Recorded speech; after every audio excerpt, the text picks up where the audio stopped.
আলহামদুলিল্লাহ ওয়াহদা ওয়াসসালাতু ওয়াসসালামু আলা রাসূলিল্লাহি ওয়া বা'দ। সম্মানিত নাজেরিন, আজকে যে বিষয়টি নিয়ে আপনাদের সম্মুখে আলোকপাত করব, আলোচনা করব, সেটি হচ্ছে রোজা অবস্থায়, সিয়াম অবস্থায় দিনের বেলায় সুরমা লাগানো যাবে কি?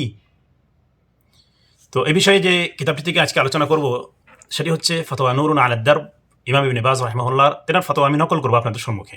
আমার পক্ষ থেকে কোনো ফতোয়া নয়। তিনি যে ফতোয়া দিয়েছেন সেই ফতোয়াকে আমি আপনাদের সম্মুখে তুলে ধরব।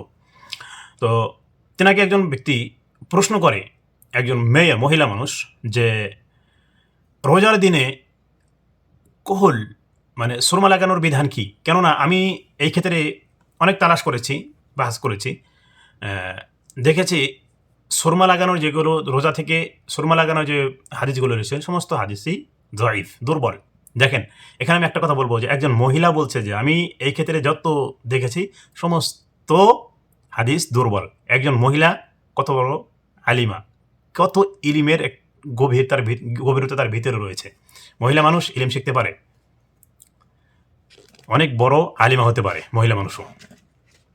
তো তিনি বলছেন যে আমি সব জয়ীফ পেরেছি। এখন আপনার কাছে আমি জানতে চাই যে এটা শরীয়ত, এই ক্ষেত্রে শরীয়ত কি বলে? সুরমা লাগানো যাবে রোজা থেকে কি যাবে না?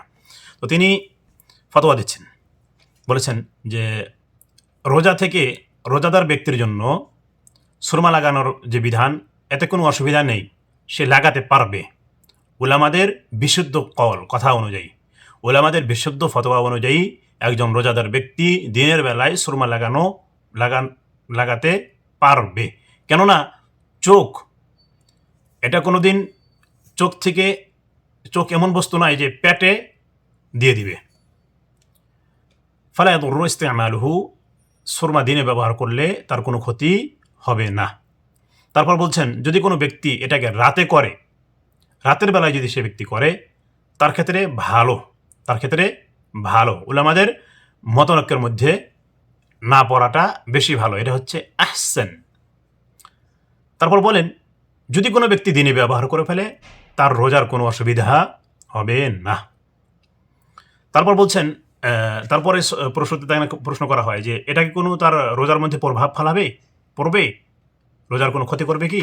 তখন তিনি বলেন আস-সাওয়াবু আন্নাহু লা ইউআসসির, বিশুদ্ধ হচ্ছে যে রোজার কোনো প্রভাব পড়বে না, রোজার কোনো ক্ষতি হবে না। কিন্তু আফজাল, যেটা উত্তম, সেটা হচ্ছে সে যেন রাত্রে ব্যবহার করে। কেননা এটা একটি ইখতিলাফের বিষয়, মতনৈক্যের বিষয়। রাত্রে ব্যবহার করলে কোনো ইখতিলাফ নেই, কোনো উলামাদের মধ্যে ইখতিলাফ পাওয়া যায় না, যাবেও না।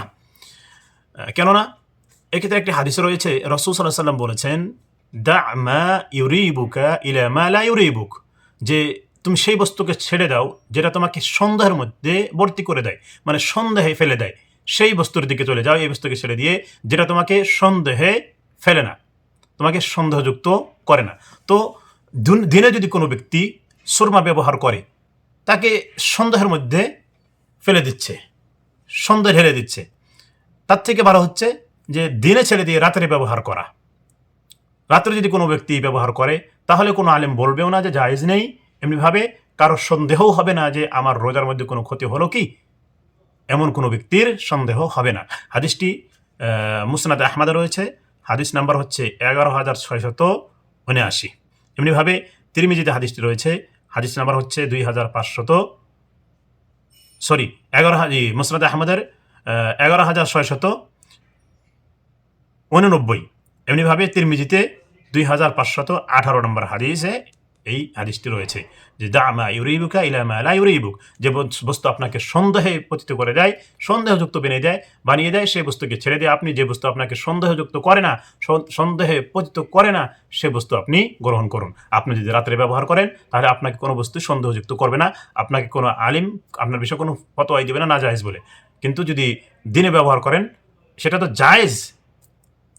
ইমাম ইবনে বাজ রাহিমাহুল্লাহ বলছেন যে বিশুদ্ধ কওল অনুযায়ী, উলামাদের বিশুদ্ধ কথা অনুযায়ী জায়েজ, কিন্তু আপনাকে সন্দেহযুক্ত করবে না এই বস্তুটা। ওদিকে জানতে পারলাম যে জায়েজ, কিন্তু রাত্রে করাটা বেশি ভালো।